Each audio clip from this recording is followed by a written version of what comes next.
Hello les matheux! Dans cette vidéo, je te propose de retravailler la comparaison de fractions. Alors, prêt à devenir un expert ou une experte? C'est parti!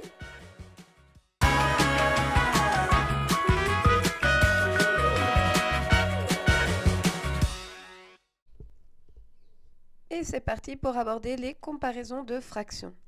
Mais avant de commencer, que signifie le verbe comparer? En mathématiques, lorsque nous cherchons à comparer, nous cherchons à connaître ce qui est plus petit, égal ou plus grand. Nous pouvons par exemple comparer des nombres. Nous pouvons observer que 2 est plus petit que 5, que 12 tiers est égal à 4, ou encore que 9 est plus grand que 7.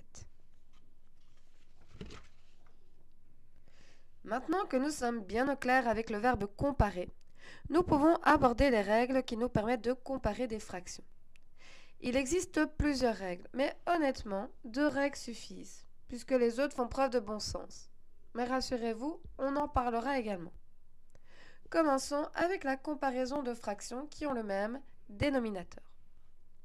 Pour comprendre comment procéder pour comparer des fractions qui ont le même dénominateur, prenons un exemple visuel.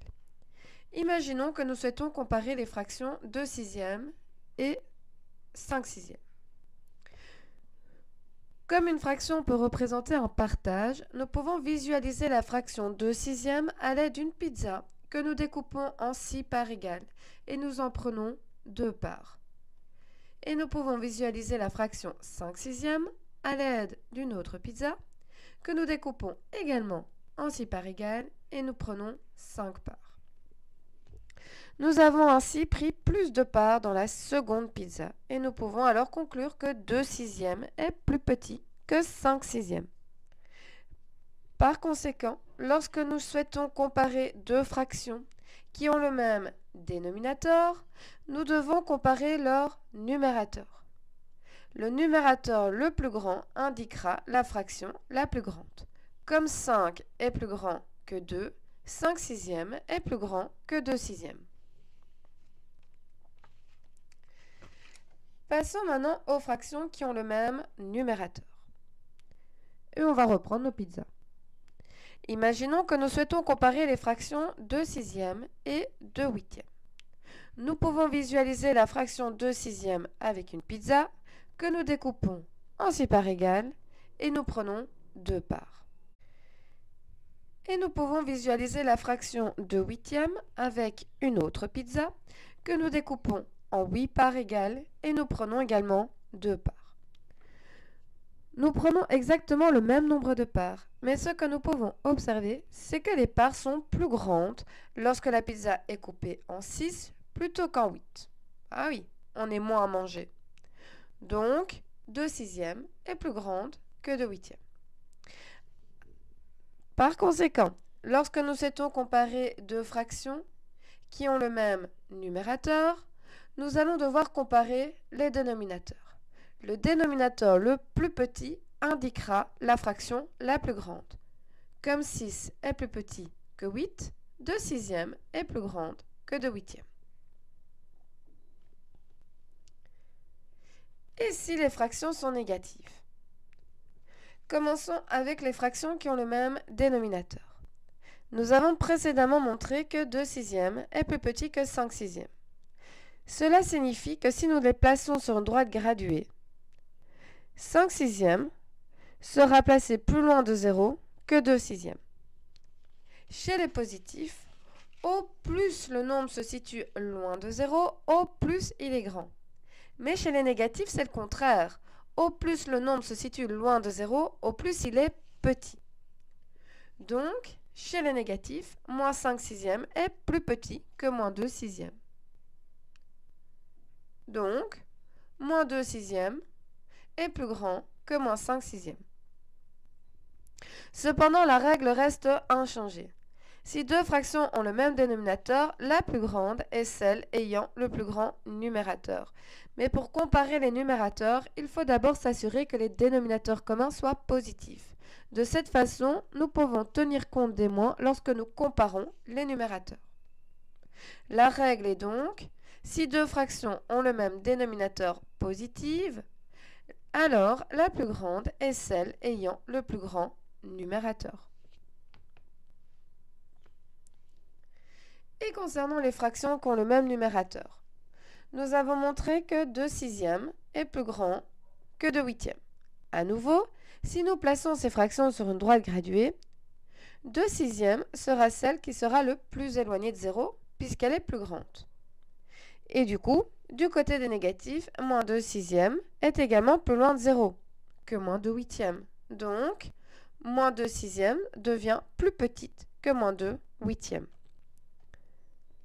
Nous avons vu que si deux fractions ont le même numérateur, la plus grande est celle ayant le plus petit dénominateur. 2 sixièmes est plus grand que 2 huitièmes parce que 6 est plus petit que 8. Pour appliquer cette règle avec les négatifs, il faut d'abord s'assurer que le numérateur commun soit positif. Donc, avec moins 2 sixièmes et moins 2 huitièmes, nous devons d'abord descendre les moins au dénominateur.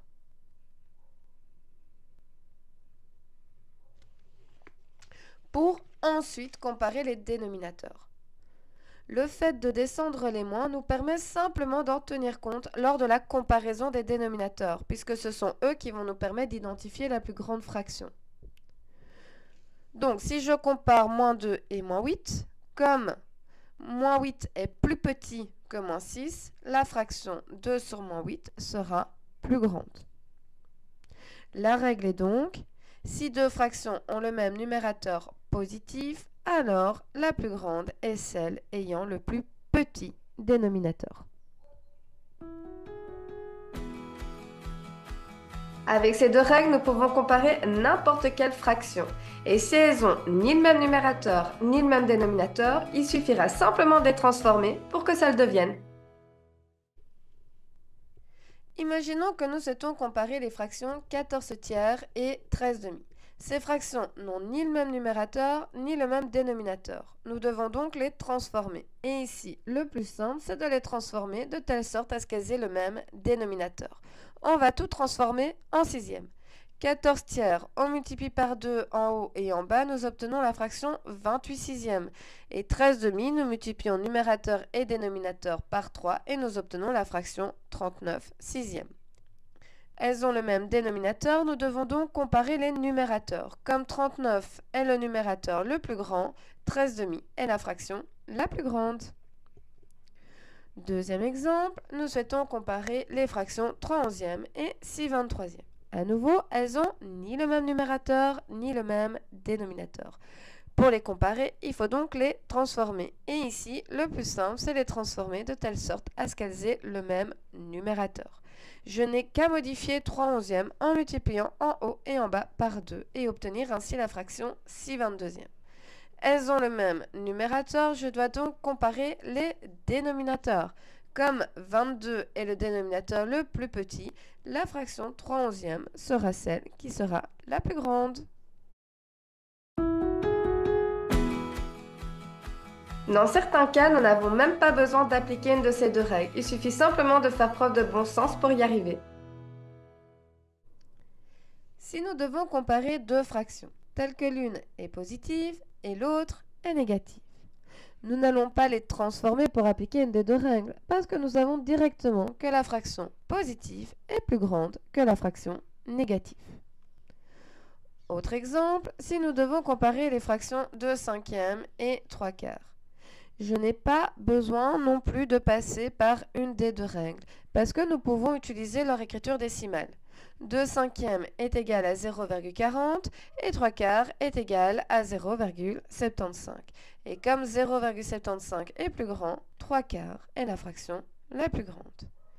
Et pour terminer, si nous devons comparer les fractions 6 septièmes et 11 neuvièmes, je peux savoir assez rapidement que 11 neuvièmes est la fraction la plus grande. Pourquoi?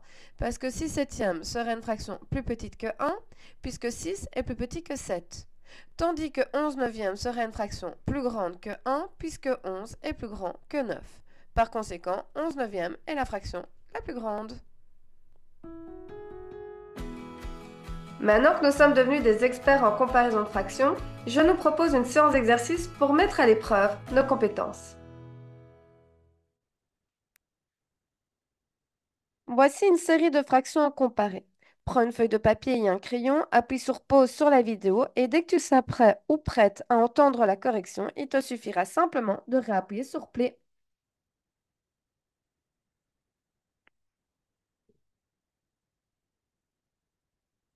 Et c'est parti pour la correction.